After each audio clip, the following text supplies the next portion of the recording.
इकडे बुलढाण्यात महायुतीमध्ये ज्या डिफेंडर कारवरून वाद होतोय त्याच डिफेंडर कारचे मालक अखेर माध्यमांसमोर आलेत। भाजपचे जिल्हाध्यक्ष विजयराज शिंदे यांनी शिवसेना आमदार संजय गायकवाडांवर या कार प्रकरणी कमिशनचे आरोप केले होते। संजय गायकवाड यांनी कोणत्या कामाच्या कमिशनमधून कोट्यवधी रुपयांची डिफेंडर कार आणली असा सवालही विचारला होता आणि त्याचवेळी कोट्यवधींची ही कार ठेकेदार निलेश ढवळेंची असल्याचं स्पष्टीकरण संजय गायकवाड यांनी दिलं होतं। अखेर या डिफेंडर कारचे मालक निलेश ढवळेच माध्यमांसमोर आलेत। मात्र गाडीवर आमदाराचं स्टिकर इम्प्रेशन मारण्यासाठी लावल्याचं सांगत पुन्हा एकदा नव्या वादाला तोंड फोडलंय। कमिशन घेतही नाही आणि आता कोणत्याच प्रकारची टेंडर नाही आहे, त्यामुळे कमिशन देण्याचा प्रश्नच उद्भवत होत नाही। मी ती डिफेंडर माझ्या मुलाच्या आग्रहास्तव ती विकत घेतली।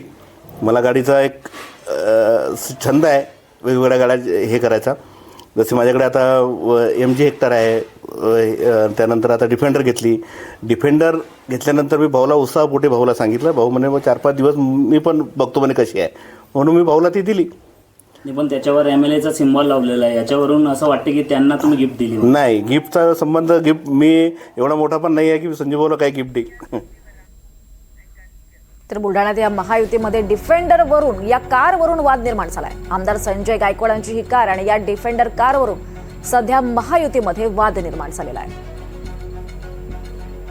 त्यामुळे आता डिफेंडरचे मालक निलेश ढवळेच माध्यमांसमोर आलेत।